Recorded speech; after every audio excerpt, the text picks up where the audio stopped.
نالائے نیم شبی اور آہ سیر گاہی جیسی ہو گئی تھی۔ پھر سلادیف نے سوز و پہم میں ڈوبی مجذوبانہ سی آواز میں یوناف سے پوچھا، یوناف میرے بیٹے، اب تو وہ لبان کو قربانی کے کنویں میں پھینکنے لگے ہیں، کیا تمہارے خیال میں اب بھی میرے بیٹے کو بچا لینا ممکن ہے؟ میرے بزرگوں، تم مایوس نہ ہو، میں اپنا وعدہ ہر صورت میں پورا کروں گا۔ سن رکھو، تم اپنے بیٹے کو زندہ سلامت اپنے ساتھ اپنے گھر لے کر جاؤ گے، میں تمہارے بیٹے کے خلاف ان کی ہر سازش کو ناکام بنا دوں گا۔ یوناف نے سلادیس کو ڈھارس اور تسلی دینے کے انداز میں کہا۔ اس بار عتیشہ بول پڑی، اے میرے بھائی، آپ کی گفتگو اور آپ کا رویہ ہمارے لیے ناقابل فہم ہے۔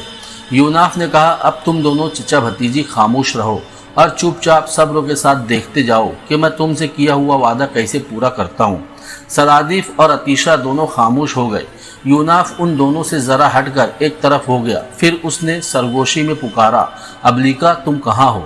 ابلیکا نے فوراً اس کی گردن پر لمس دیا، پھر اس کی سماعت میں ابلیکا کی آواز سنائی دی، اے میرے حبیب، میں یہیں تمہارے قریب ہی ہوں۔ یوناف نے کہا، سنو ابلیکا، یہ موت کے دیوتا انوبس کے معبد کا بڑا پجاری جو گیدڑ کا چہرہ لگائے ہوئے ہے، اسے میں قربان گاہ کے کنویں میں پھینک دوں گا۔ جب اسے سانپ ڈس لے اور یہ مر جائے تو تم فوراً حرکت میں آنا اور قربان گاہ کے اس کنویں میں جس قدر سانپ ہے سب کو ہلاک کر دینا۔ اس کے بعد تم فرعون سنیفرو پر وارد ہونا اور اسے یہ اعلان کرنے پر مجبور کرنا کہ بڑے پجاری کی قربانی کافی ہے، لہٰذا لبان کو چھوڑ دیا جائے۔ ابلیکا نے الحان کے ایک زیر و بم برپا کرتی ہوئی آواز میں کہا، اے میرے حبیب، ہر کام تمہاری خواہش کے مطابق ہوگا۔ ساتھ ہی ابلیکا اس سے علیحدہ ہو گئی۔ جب لبان کو رسیوں میں جکڑ کر قربان گاہ کے کنویں میں پھینکنے کے لیے اوپر کھینچا جانے لگا تو موت کے دیوتا انوبس کا پجاری کنویں کی پختہ منڈیر کے پاس کھڑا رہا۔ یوناف نے اپنی سری اور لاہوتی قوتوں کو عمل میں لا کر اپنی آنکھ کا اشارہ کیا اور موت کے دیوتا کا وہ پجاری اچھل کر قربان گاہ کے کنویں میں جا گرا۔ کنویں کے اندر ان گنت سانپوں نے اسے ڈس لیا اور وہ مر گیا۔ اسی لمحے ابلیکا حرکت میں آئی اور اس نے قربان گاہ کے سارے سانپوں کو ہلاک کر کے رکھ دیا۔ اسی وقت تو قربان گاہ کے اندر گر کر مر جانے والے بڑے پجاری کے ماتحت پجاری نے ہوا میں معلق لبان کی رسیاں ڈھیلی کر دی اور وہ کنویں میں جا گرا۔ اس دوران ابلیکا تمام سانپوں کا خاتمہ کر کے سنیفروں پر وارد ہو چکی تھی۔ پجاریوں نے جب دیکھا کہ ان کا بڑا پجاری مر چکا ہے جبکہ قربان کیے جانے والا جوان زندہ ہے اور قربان گاہ کے سارے سانپ بھی مر چکے ہیں تو شور مچانے لگے۔ فرعون سنیفرو اور وزیر پتا ہوتب بھی بھاگ کر وہاں آ گئے۔ فرعون نے جو یہ کیفیت دیکھی تو اس نے پجاریوں کے مخاطب کر کے فیصلہ کن انداز میں کہا، اس بڑے پجاری کی قربانی ہی کافی ہے، اس جوان کو رہا کر دیا جائے۔ ان پجاریوں نے لبان کو کھینچ کر باہر نکالا اور اس کی رسیاں کھول کر اسے رہا کر دیا۔ اس دوران سلادیف اور عتیشیہ بھی یوناف کے ساتھ کنویں کی منڈیر کے قریب آ کھڑے ہوئے تھے۔ رہا ہونے کے بعد لبان نے اپنے باپ سلادیف کو دیکھا تو بھاگ کر آیا اور اس سے لپٹ گیا اور بولا، اے میرے باپ، یہ میری کیسی خوش بختی ہے کہ میں قربان ہونے سے بچ گیا ہوں۔ یہ پہلا موقع ہے کہ ایسا ہوا ہے، ورنہ جو بھی یہاں لایا گیا موت نے اسے ضرور اپنا لقمہ بنایا۔ سلادیف نے لبان کو علیحدہ کرتے ہوئے کہا، تو بچ نہیں گیا میرے بیٹے، بلکہ بچا لیا گیا ہے۔ پھر اس نے اپنے قریب کھڑے یوناف کی طرف اشارہ کر کے کہا، تو اس جوان کا شکریہ ادا کر کہ اس کا نام یوناف ہے اور اس نے تیری جان بچائی ہے۔ قبل اس کے کہ لبان یوناف سے مخاطب ہو کر کچھ کہتا، عتیشہ نے یوناف کو مخاطب کرتے ہوئے کہا، اے میرے بھائی، تو نے اپنا وعدہ پورا کر دکھایا۔ اپنے قول کے مطابق تو نے لبان کو عین قربان گاہ سے آ بچایا۔ اے میرے بھائی، میں تیرا شکریہ کیسے ادا کروں؟ یوناف نے کہا، جب بھائی کہتی ہو تو پھر شکریہ کیوں ادا کرتی ہو؟ میرے لیے یہی سب سے بڑی نعمت ہے کہ تم میری بہن ہو۔ دیکھ میری بہن، میرے پاس کچھ سری طاقتیں ہیں جن کی بنا پر میں نے موت کے دیوتا کے پجاری کو قربان گاہ میں پھینک دیا، اور ایسی سری قوت سے کام لے کر میں نے لبان کے نیچے گرنے سے قبل ہی قربان گاہ کے سارے سانپوں کو ہلاک کر دیا تھا۔ لبان تیزی سے آگے بڑھا اور یوناف کو اپنے ساتھ لپٹاتے ہوئے اس نے کہا، اے جوان، میں نہیں جانتا تم کون ہو، کہاں سے آئے ہو۔ کاش ایسے موقع پر میں ایسے الفاظ جمع کر سکتا جن سے کم از کم تمہاری اس نیکی کا شکریہ ادا کر سکتا۔ لبان کی اس گفتگو کے جواب میں سلادیف نے وہی کھڑے کھڑے یوناف سے ملاقات کی اور وہاں تک آنے کی حالت بیان کر دی۔ یوناف نے ان تینوں کو مخاطب کرتے ہوئے کہا، اب تم تینوں جاؤ اور اپنے گھر میں سکون اور خوشی کی زندگی بسر کرو۔ عتیشہ نے حیرت اور تعجب سے پوچھا، اور اے میرے بھائی، آپ کہاں جائیں گے؟ یوناف نے کہا، عزیز بہن، میری زندگی خانہ بدوشانہ ہے، میرا کوئی ٹھکانہ نہیں، بس سمجھ لو کہ میں برسوں سے ایسا ہی ہوں اور ایسا ہی رہوں گا۔ عطیشہ بیچاری ملول اور غمگین سی ہو گئی، اور صلاریف نے یوناف کا ہاتھ اپنے ہاتھ میں لے کر کہا، اے عزیز کہ تو ہمارا محسن عظیم، ہمارا مہربان ہے، پھر کیوں تمہیں چھوڑ کر ہم تینوں چلے جائیں؟ ہم تجھے ساتھ لے کر جائیں گے اور تم اب ہمارے ساتھ ہی رہو گے۔ گھر جا کر میں جو سب سے پہلا کام کروں گا وہ لبان اور عطیشہ کی شادی ہوگی۔ اب انکار نہ کرنا، چلو ہمارے ساتھ۔ یوناف خاموشی سے ان کے ساتھ ہو لیا۔ عبیدوس شہر سے واپس جب وہ اپنے گھر پہنچے تو لبان اور عطیشہ کی شادی کر دی گئی اور یوناف ان کے ساتھ ہی رہنے لگا۔ شمالی ایران کی قوم ماد کے بادشاہ جمشید نے کوہستان دماوند کے ساحر برنمروز سے جادو اور دوسرے علوم سیکھ کر بے پناہ قوت حاصل کر لی تھی۔ جنات اس کے قبضے میں تھے جو اس کے لیے کوہستانوں کے اندر پارا اور لال و گوہر نکالنے اور اس کے لیے شیشہ، پختہ اینٹیں اور چونا وغیرہ تیار کرتے تھے۔ پھر اسی کے عہد میں نوبت، نقارہ، جھنڈا وغیرہ ایجاد ہوئے۔ اس نے ایران میں ایسی قوت پکڑ لی جو پہلے کسی کو نصیب نہ ہوئی تھی۔ اپنی اسی قوت اور جاہ و حشمت اور جنات کو اپنے قبضے میں دیکھ کر جمشید گمراہ ہو گیا۔ اس نے خدائی کا دعویٰ کر دیا۔ اس کے اس دعوے اور گمراہ ہو جانے کی وجہ سے اس کے بھائی استوبر نے اس کے خلاف بغاوت کر دی اور ایک جرار لشکر تیار کر کے جمشید کے مقابلے پر نکلا، پر جمشید نے جنگ میں استوبر کو شکست تو دی اور اسے قتل کر دیا۔ اپنے بھائی استوبر کے لشکر پر قابو پانے اور اسے قتل کرنے کے بعد جمشید اپنے خدائی کے دعوے پر مطمئن ہو گیا تھا۔ گو برنمرود نام کا ساحر جس سے جمشید نے طلسم اور دیگر علوم سیکھے تھے، وہ قوم ماد کے مرکزی شہر اکبتانہ سے نکل کر کوہستان دماوند پر اپنے مسکن میں جا چکا تھا، لیکن جمشید کو اطمینان تھا کہ اس سے برنمرود سے کم از کم وہ علوم ضرور سیکھ لیے تھے جو اس کے خدائی کے دعوے کو قائم رکھنے کے لیے ضروری اور مرکزی حیثیت رکھتے تھے۔ لیکن اس کا یہ اطمینان اور سکون زیادہ عرصے تک جاری نہ رہ سکا، کیونکہ اسے خبریں ملنے لگی تھی کہ یمن کا بادشاہ زحاق اس پر حملہ آور ہونے کے لیے ایک لشکر جرار لے کر اکبتانہ کی طرف بڑھ رہا ہے۔ اور یہ تھی بھی حقیقت، اس لیے کہ شیطان نے اس کے شانوں کا بوسہ لے کر وہاں اژدہے اگا دیے تھے، کیونکہ فساد برپا کرنے اور لوگوں کو بتی کے راستے پر چلانے کے لیے وہ ایسے ہتھ کنڈے استعمال کرتا تھا۔ شیطان کے کہنے پر اپنے شانوں پر نمودار ہونے والے اژدہوں کو زحاق نے کاٹنا شروع کر دیا تھا، لیکن اس کے زخموں میں چونکہ تکلیف ہوتی تھی، لہٰذا اس نے شیطان کی نصیحت کے مطابق شمالی ایران پر حملہ کر دیا۔ وہ اس اذیت سے نجات پانا چاہتا تھا، کیونکہ اژدہے کے کاٹے جانے کے بعد جلد ہی وہ پھر مکمل اژدہوں کی صورت اختیار کر لیتے تھے۔ اپنے جرار لشکر کے ساتھ زحاق ایک طوفان کی طرح قوم ماد کی سرحدوں میں داخل ہوا۔ اپنے پیچھے یمن میں اس نے اپنے بھائی سنان کو اپنا نائب اور مختار مقرر کر دیا تھا۔ زحاق کے ساتھ اس کے لشکر میں آریب، بیوسا اور نبیتا بھی شامل تھے۔ وہ اپنے لشکر کے ساتھ ماد کی سرحدوں کے اندر ابھی تھوڑی دور تک ہی گیا تھا کہ جمشید نے اس کی راہ روک دی۔ پھر دونوں لشکر ایک دوسرے کے سامنے صف آرا ہو گئے۔ جب دونوں لشکروں کی صفیں درست ہو رہی تھی، آریب نے بیوسا اور نبیتا کو مخاطب کر کے کہا، اے میری بہنوں، میں نے سن رکھا ہے کہ جمشید جادوگر ہے اور اس کے قبضے میں جنات ہے۔ دیکھو میں اس کی طرف جاتا ہوں، جمشید سے اس کا سحر اور جنات کو تابع رکھنے کے علوم سے دور کر دیتا ہوں۔ حسین بیوسا اور نبیتا نے آریب کی ہاں میں ہاں ملائی اور آریب وہاں سے غائب ہو گیا۔ جس وقت تو زحاق اپنے لشکر کی صفیں درست کر کے اپنے لشکر کے سامنے آیا، اس وقت تو ایک طرف سے آریب اپنا گھوڑا دوڑاتا ہوا آیا، شاید وہ اپنے کام کی تکمیل کر آیا تھا۔ بیوسا اور نبیتا کو لشکر کے پیچھے اس خیمہ گاہ میں منتقل کر دیا گیا تھا جو لشکر کے ساتھ آنے والی دیگر عورتوں کے لیے نصب کیا گیا تھا۔ زحاق کے پاس آ کر آریب نے اپنے گھوڑے کو روکا اور ان سے کہا، اے آقا، میں رمز و گاہ میں اترتا ہوں اور جمشید کے لشکریوں کو مقابلے کے لیے للکارتا ہوں۔ میں آپ کو یقین دلاتا ہوں کہ قوم ماد میں سے جو بھی میرے مقابلے پر اترا میں اسے موت کے گھاٹ اتار دوں گا۔ اس طرح جمشید کے لشکر میں بددلی، مایوسی، ناامیدی، بدشگونی اور شکستہ دلی پھیل جائے گی، اور یہ سارے عوامل مل کر ہماری فتح اور فوج مندی پر متنجع ہو سکتے ہیں۔ زحاق نے آریب کی اس پیشکش کی تائید کرتے ہوئے کہا، آریب، میں تمہاری اس تجویز سے مکمل اتفاق کرتا ہوں۔ میں تمہیں میدان میں اتر کر قوم ماد کو للکارنے کی اجازت دیتا ہوں۔ اپنا گھوڑا دوڑاتا ہوا آریب میدان میں اترا۔ دونوں لشکروں کے درمیانی حصے میں آ کر اس نے جمشید کے لشکر کو مخاطب کرتے ہوئے کہا، اے قوم ماد، میں یمن کے بادشاہ زحاق ادنا خدام سے ہوں، کیا تم میں کوئی ایسا ہے جو میدان میں اترے اور میرا مقابلہ کرے؟ اے قوم معاد کے فرزندو، آج کا دن تمہاری شکست، بدبختی اور نحوست کا دن ہے۔ اے جمشید کے لشکریوں، میرے مقابلے میں آؤ اور میرا مقابلہ کرو۔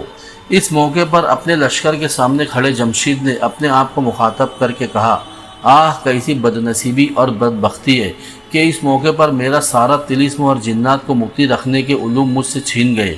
کوئی حرف، کوئی لفظ، کوئی جملہ، کوئی فکرہ، کوئی عمل میرے ذہن میں نہیں آ رہا۔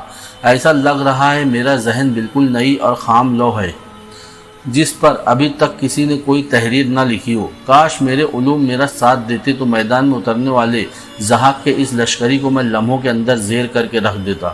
کاش اس موقع پر کوئی میرے معلم اور رہنما برنمرود کو ہی کوہستان دماوند میں اطلاع کر دیتا کہ سارے علوم میرے ذہن سے قطع ہو گئے ہیں، اور یہ کہ اس موقع پر میں اس کی سخت ضرورت محسوس کرتا ہوں۔ کاش کوئی برنمرود کو میرے لیے اس رمز و گاہ میں بلا لیتا۔ جمشید چونک سا پڑا کیونکہ اس کا ایک سالار اپنا گھوڑا میدان میں دوڑاتا ہوا عارف سے مقابلے کے لیے اترا تھا۔ جمشید اس کی طرف تحسین آمیز نگاہوں سے اسے عارف کی طرف بڑھتے ہوئے دیکھنے لگا۔ قوم معاد کے اس سالار نے جاتے ہی عارف پر حملہ کر دیا۔ عارف نے اس کے وار کو آسانی سے روک لیا، پھر جواب میں اس نے ایسا زوردار اور پرعز قوت وار کیا کہ جمشید کے اس سالار کو اس نے اس کے گھوڑے سمیت کاٹ کر رکھ دیا۔ اپنے سالار کی یہ حالت دیکھ کر جمشید کی حالت غلامانہ تب و تاب اور شعلہ پیچا کی سی ہو کر رہ گئی، جبکہ مادی لشکر پر بھی اس کے برے اثرات مرتب ہوئے۔ اس ذلت و رسوائی کو رفع کرنے کے لیے جمشید نے عام حملے کا حکم دے دیا۔ چند ہی ثانیوں بعد گھمسان کی جنگ چھڑ گئی۔ عرب اور مادی ایک دوسرے پر بھوکے کاغ و کرگس کی طرح ٹوٹ پڑے تھے۔ میدان جنگ کے اندر سنگین موت اور سنسان اجل گھپ اندھیرے اور جادوئے جرس کی طرح رقص کرنے لگے تھے۔ پھر آہستہ آہستہ عرب غالب آنے لگی۔ جوہر انسان کا ممتحن مادیوں کو مغلوب کرتے دیکھ رہا تھا۔ عرب اپنی شوری سے دغا اور شور مبارز طلبی میں اضافہ کرتے ہوئے اچانک بھڑک اٹھنے والے شعلوں کی طرح حملہ آور ہونے لگے تھے۔ ایسے موقع پر قوم معاد کے بادشاہ جمشید کی حالت ایسی ہو گئی تھی جیسے کسی نے اسے تنگ مشروب پلا دیا ہو۔ تھوڑی دیر بعد مادی صاف مغلوب دکھائی دینے لگے، ان کے لشکری اگلی صفوں سے پیچھے کی طرف بھاگنے لگے، اور یوں وہ جنگ سے منہ موڑ کر پچھلے اپنی ہی صفوں میں کھلبلی اور انتشار برپا کرنے لگے۔ قوم معاد کو افراتفری کے عالم میں دیکھ کر عرب اب ان کے حواس پر بادیہ و بیاباں کی ہولناکی اور تنفس کی آمد و رفت کی طرح چھانے لگے تھے۔ اس موقع پر ضحاک پرجوش انداز میں اپنے لشکریوں کو مخاطب کر کے ان کا حوصلہ بڑھا رہا تھا، جبکہ جمشید کے لشکری کی ساری تنظیم خلط ملط اور منتشر ہو گئی تھی۔ پھر جلد ہی مادیوں کے لشکر کی حالت ٹوٹ جانے والے شکستہ پائیدان کی طرح ہو گئی، اور جمشید کے دیکھتے ہی دیکھتے ان کے لشکری جنگ سے منہ موڑ کر بھاگنے لگے۔ جمشید نے جب اپنے لشکر کی یہ حالت دیکھی تو اس نے عام پسپائی کا حکم دے دیا۔ وہ چاہتا تھا کہ کھلے میدان میں ہزیمت اٹھانے کے بعد وہ اپنے مرکزی شہر اکبتانہ میں محصور رہ کر ضحاک کا مقابلہ کرے، لہٰذا وہ اپنے لشکر کو لے کر اپنے مرکزی شہر اکبتانہ کی طرف بھاگ کھڑا ہوا۔ دوسری طرف ضحاک بھی فاؤس صد پہلو کی طرح سوچوں کی انگنت جہتیں رکھنے والا انسان تھا۔ اس نے یادوں کی تازیانوں اور نباتات کے خواص کی طرح جمشید کا تعاقب شروع کر دیا۔ اب مادی آگے آگے اور عرب ان کے پیچھے پیچھے اس انداز میں بھاگ رہے تھے جس طرح انگنت بھوکے بھیڑیے لومڑیوں کا شکار کرتے ہیں۔ اس موقع پر جمشید سے ایک غلطی ہوئی۔ راستے میں کسی مناسب اور محفوظ جگہ جم کر اس نے پھر ضحاک کے خلاف جنگ کر کے قسمت آزمائی کی۔ کوئی اور کوشش نہ کی، بلکہ اپنے آگے آگے اس نے اکبتانہ کی طرف ہرکارے روانہ کر دیے کہ شہر کے سارے دروازے کھول دیے جائے تاکہ عربوں کو آگے آگے بھاگتے لشکریوں کو شہر میں داخل ہونے میں آسانی رہے۔ یہی غلطی جمشید کو مار گئی۔ جب وہ عربوں کے آگے آگے بھاگتا ہوا اکبتانہ شہر میں داخل ہوا تو ضحاک بھی اپنے لشکر کے ساتھ شہر میں داخل ہو گیا۔ جمشید کا خیال تھا کہ وہ 7 فصیلوں والے اس شہر میں داخل ہو کر محفوظ ہو جائے گا، لیکن یہاں ساری تدبیریں اس کی سوچوں کے برعکس ہو گئی تھی، اس لیے کہ ضحاک نے اکبتانہ میں داخل ہو کر اس کے لشکر کا قتل عام شروع کر دیا تھا۔ اس کے علاوہ ضحاک نے شہر اکبتانہ کے ہر محلے اور کوچے میں اپنے منادی روانہ کر دیے، جو شہریوں کو مخاطب کر کے یہ منادی کرنے لگے کہ شہری جنگ میں حصہ نہ لے، اپنے اپنے گھروں کے اندر بند رہے، اس طرح وہ محفوظ رہیں گے اور ان کے جان و مال کی حفاظت کی جائے گی، اور اگر انہوں نے بھی باہر نکل کر ہتھیار اٹھانے کی کوشش کی تو ان کا بھی قتل و عام شروع کر دیا جائے گا۔ اس منادی کا خاطر خواہ اثر ہوا، لوگ اپنے اپنے گھروں میں بند ہو گئے اور ضحاک اور اس کے عرب لشکری قوم ماد کے لشکر کا قتل عام کرتے رہے۔ جب جمشید کے لشکر کی تعداد قتل عام کے بعد نہ ہونے کے برابر رہ گئی تو بچے کچے لوگوں نے ہتھیار ڈال کر امان طلب کی۔ ضحاک نے انہیں معاف کر دیا جبکہ جمشید کو زندہ گرفتار کر لیا گیا۔ اس کے ساتھ ہی شاہی خاندان کے سارے افراد کو بھی گرفتار کر لیا گیا۔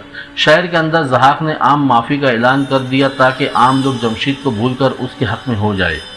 جب جمشید کو ضحاک کے سامنے پیش کیا گیا تو ضحاک چند ثانیوں تک غور سے اسے دیکھتا رہا، پھر اس نے پوچھا، اے گناہوں کے فرستادہ، تو نے اپنی حالت دیکھی؟ ہم نے تمہارے عہد گزشتہ کو تمہاری طاقت و تحمل، بساط ذہن کو کپکپاتے، جھٹپٹے اور پھیلتے دھن میں مبتلا کر دیا۔ کیا ہم نے تم پر ضربے لگا کر تمہاری حالت گل خیزی کی بکھیری ہوئی خشک پتیوں جیسی نہ کر دی؟ جمشید نے کوئی جواب نہ دیا، گردن جھکائے وہ سراپا نیوس کھڑا تھا۔ اکبتانہ کے اندر جو لوگ اس کے مخالف اور دشمن تھے وہ بھی ضحاک کے قریب جا کھڑے ہوئے تھے۔ ضحاک نے پھر اس سے کہا، اے جمشید، دیکھ میں تجھے ایک ناخوشگوار خبر دیتا ہوں۔ تو جانے پانی ہمیشہ نشیب کی طرف رواں ہوتا ہے، میرے سامنے تو اس وقت تو نشیب ہے، سو میں تیرے خلاف نفرت کے نوش خند کا اظہار کرتے ہوئے تجھے آرے میں چیرنے اور تیرے سارے رشتہ داروں کو قتل کرنے کا حکم دیتا ہوں۔ ضحاک کے حکم پر جمشید کو آرے میں چیر دیا گیا اور اس کے رشتہ داروں کو قتل کر دیا گیا۔ پھر ضحاک نے جمشید کے دشمنوں کو جو وہاں جمع تھے پوچھا، کیا جمشید کے خاندان سے کوئی زندہ بچا ہے؟ جمشید کے ان دشمنوں میں سے ایک نے کہا، اے بادشاہ، قوم ماد کے حکمراں طبقے میں سے تقریباً سبھی لوگ مارے گئے ہیں۔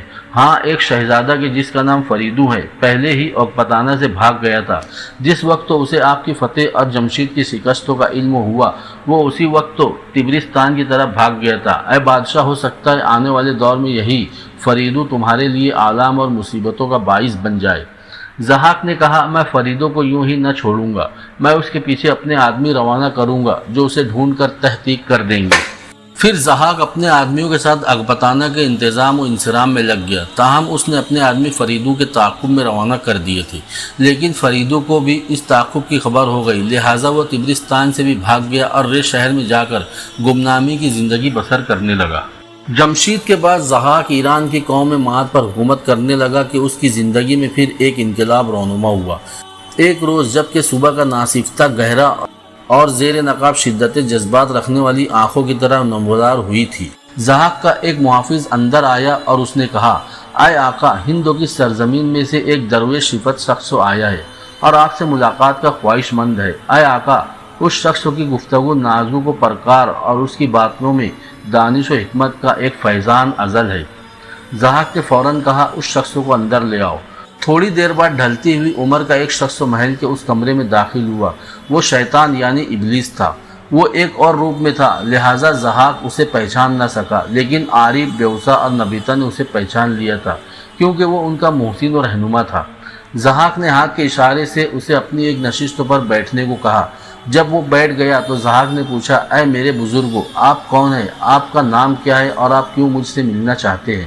شیطان نے کہا، اے بادشاہ، میں ایک اسم با مسمی ہوں۔ میرے ماں نے میرا نام حکمت رکھا تھا، جبکہ پیشے کے لحاظ سے بھی میں ایک حکیم ہوں۔ میرا تعلق ہندوں کی سرزمین سے ہے۔ مجھے خبر ہوئی کہ آپ نے جمشید کو زیر کر کے اس کی سلطنت پر قبضہ کر لیا ہے، لہٰذا میں آپ کو مبارکباد دینے آیا ہوں۔ میں جمشید کے پاس بھی آیا کرتا تھا، اسے اچھے مشورے دیتا تھا، پر اس نے میری کوئی بات نہ مانی، خدائی کا دعویٰ کیا اور تباہ ہو گیا۔ شیطان ذرا رکا، پھر اپنے مکر و فریب کے جال کو اور دراز کرتے ہوئے اس نے کہا، اے ضحاک، خدا اپنی ذات میں حی القیوم اور جلیل و معتبر ہے۔ وہ چاہے تو تاجوروں کو خاک نشی کر دے اور چاہے تو چرواہوں کے ہاتھ میں وقت کی لگام دے دے۔ اس کی حکمت میں کوئی شکوہ نہیں کہ اس کی ذات سہ و خطا سے پاک ہے، پر اس کی انگارہ خاطب شرست میں لفظی وسوسے ہے۔ اے ضحاک، یہ فیض و خورشید سے جو یہ جہاں روشن ہے اور اس نیر درخشاں سے جو یہ عالم تابع ہے، تو یہ سب خداوند جلیل کے کرم کے باعث ہے، جو باہما کو بے ہما، کف و خاک کو دشت و صحرا، چاند تاروں کو خرام گلنار اور سایوں کو سعادت عصری عطا کرتا ہے۔ ضحاک نے کہا، اے بزرگو، تیری باتوں میں کہکشاں کے فرزندوں جیسا سکون اور صدف دربستہ جیسا مشکینہ فسو ہے۔ اپنی نیک تنیتی کا جال بچھانے کے بعد شیطان فوراً اپنے مطلب کی طرف آیا اور چونک جانے کے انداز میں اس نے پوچھا، اے زحاق، یہ تیرے دونوں کندھوں پر ابھار کیسا ہے؟ کہیں تو شیطان کے فریب اور مکروں کا شکار تو نہیں ہو گیا اور تیرے دونوں کندھوں پر اژدہے تو نمودار نہیں ہو چکے؟ زحاق نے حیرت سے شیطان کی طرف دیکھتے ہوئے کہا، اے بزرگ و حکمت، تیرا اندازہ بالکل درست ہے۔ اس موقع پر نبیتا نے درمیان میں بولتے ہوئے کہا، اے بزرگ حکمت، کیا تو شیطان کے کاموں سے واقفیت رکھتا ہے اور کیا تیرے پاس اس غم، اس دکھ کا کوئی درما ہے؟ ایک آہ بھرنے کے انداز میں شیطان نے کہا، اے خاتون، میرے پاس اس کا چارہ اور علاج ہے، پر ایسا لگتا ہے کہ زحاق کے کندھوں پر شیطان نے بوسہ لیا ہو۔ اور اس کی بات کاٹ کر زحاق نے کہا، اے بزرگ و حکمت، تیری سوچیں بالکل درست ہے۔ میرے ان کندھوں پر شیطان نے بوسہ دیا تھا اور اس کا اثر یہ ہوا کہ میرے کندھوں پر اژدہے نمودار ہو گئے جو پھنکار کر مجھے تنگ کرتے رہتے ہیں۔ میں انہیں کاٹتا ہوں، اس طرح ان کی زہریلی پھنکار سے تو مجھے نجات مل جاتی ہے، پر کاٹنے سے جو زخم آتے ہیں وہ آہستہ آہستہ ابھر کر پھر اژدہوں کی صورت اختیار کر لیتے ہیں اور اس دوران میں ان زخموں کے اندر شدید تکلیف محسوس ہوتی ہے۔ شیطان نے دکھ کا اظہار کرتے ہوئے کہا، یہ شیطان بھی بڑا نامراد ہے، جس پر وارد ہوتا ہے آہ فغاں اس سے رخصت نہیں ہوتی اور اند و گراں اسے فرصت نہیں ملتی۔ آہ بھر کر شیطان نے کہا، سن زحاق، یہ جو تو ان اژدہوں کو کاٹتا ہے اور ان زخموں سے جو تکلیف ہوتی ہے، اس کا علاج یہ ہے کہ اگر ان زخموں پر انسانی مغز نکال کر ان پر رکھو تو تمہیں بالکل آرام آ جائے گا۔ اور جو نصیحت میں نے تمہیں کرنی تھی وہ یہ ہے کہ ہند کی سرزمین پر حملہ کر دو۔ ان دنوں وہاں کے حالات ایسے ہیں کہ تمہاری فتح یقینی ہے۔ اس طرح تمہاری شہرت، تمہاری ناموری کو 4 چاند لگ جائیں گے اور تم ایک عالمگیر حیثیت اختیار کر جاؤ گے۔ زحاق نے کہا، اے بزرگ حکمت، میں پہلے تمہارے علاج پر عمل کروں گا۔ اگر مجھے آرام آ گیا تو میں تمہاری نصیحت کے مطابق ہند پر حملہ کر دوں گا۔ زحاق کے حکم پر اسی وقت قوم ماد کے ایک آدمی کو مار دیا گیا اور جب اس کا مغز نکال کر اس کے کندھوں پر اژدہے کے زخموں پر لگایا گیا تو اسے آرام آ گیا۔ عزازیل تو چند 2 یوم زحاق کے پاس رہ کر رخصت ہو گیا، لیکن زحاق کا اب یہ معمول بن گیا کہ وہ ہر روز گلی کوچوں سے 2 آدمیوں کو پکڑواتا اور ان کے مغز نکال کر اپنے زخموں پر لگاتا، جس سے اسے سکون مل جاتا۔ اس طرح ایک لحاظ سے اس نے قوم ماد کا قتل عام شروع کر دیا تھا۔ ہر روز 2 آدمی قتل ہو جانے کے باعث لوگوں میں خوف و ہراس پھیل گیا تھا، اس لیے لوگ بھاگ کر کوہستان دماوند کی غاروں میں پناہ لینے لگے تھے تاکہ زحاق کے ظلم سے نجات پا سکے۔ قوم ماد کے لوگ زحاق کے اس ظلم کے خلاف نہ آواز اٹھا سکتے تھے اور نہ ہی بغاوت کر سکتے تھے، اس لیے کہ کوئی ان کی تنظیم کرنے والا نہ تھا۔ زحاق نے نہ صرف شاہی خاندان کے سارے افراد کو قتل کر دیا تھا بلکہ ایک طرح اس نے قوم ماد کے جرنیلوں کا بھی آہستہ آہستہ صفایا کر کے رکھ دیا تھا۔ اکبتانہ شہر میں امن و سکون رکھنے کی خاطر اب اس نے انسانی مغز حاصل کرنے کے لیے روزانہ 2 آدمی اکبتانہ کے مضافات یا دیگر شہروں سے پکڑنے شروع کر دیے تھے۔ اس کے لیے اس نے شہروں کو ایسے عامل مقرر کیے جو اس کے اس کام میں پورا تعاون کرتے تھے۔ اس دوران ایک ایسا واقعہ پیش آ گیا جس نے آگے چل کر زحاق کے خلاف ایک خونی انقلاب برپا کر دیا۔ اصفہان کے حاکم نے اپنی باری پر مغز حاصل کرنے کے لیے کچھ جوان زحاق کی طرف روانہ کیے۔ ان میں 2 بھائی بھی تھے جو اصفہان کے ایک لوہار کے بیٹے تھے جس کا نام کاوا تھا۔ جب یہ دونوں بھائی قتل ہو گئے تو کاوا کو سخت صدمہ ہوا، لیکن اس کے صرف 2 ہی بیٹے تھے جو اس کا سہارا تھے۔ ان کے قتل ہو جانے کے بعد وہ زحاق کے خلاف انتقامی کارروائی کرنے کے متعلق سوچنے لگا۔ دوسری طرف زحاق اپنی جگہ مطمئن اور پرسکون تھا کہ انسانی مغز اس کے زخموں کو آرام دے دیا کرتے تھے، لہٰذا وہ شیطان جو بزرگ و حکمت کی شکل میں اس کے پاس آیا تھا کی نصیحت پر عمل کرنے کے لیے ہندوستان پر عملہ آور ہونے کی تیاریاں کرنے لگا۔ بوڑھے حکمت پر اسے اعتماد اور بھروسہ ہو گیا تھا، لیکن کیونکہ اس کے نسخے سے اسے سکون مل گیا تھا اور اسے پوری امید تھی کہ اگر وہ حکمت کے مشورے پر ہندوستان پر حملہ کرے گا تو ضرور کامیاب رہے گا، لہٰذا اس حملے کے لیے وہ اپنی عسکری قوت میں اضافہ کرنے لگا۔ یافان اپنی نئی بنائی ہوئی بیٹی اریشیا کے ساتھ ار شہر میں ننار دیوتا اور ننگل دیوی کے معبدوں کو ملانے والی اس غار سے باہر نکلا جس کے اندر اس نے اپنی مستقل رہائش بنائی تھی۔ غار سے نکل کر یافان اور اریشیا جب ننار دیوتا کے بڑے پجاری یمنا کے کمرے میں داخل ہوئے تو انہوں نے دیکھا کہ یمنا کسی شخص سے محو گفتگو تھا۔ یافان اور اریشیا کو دیکھتے ہی اس نے خوشی اور مسرت کا اظہار کیا اور کہا، تم دونوں وہاں کیوں کھڑے ہو گئے ہو؟ اندر آ جاؤ۔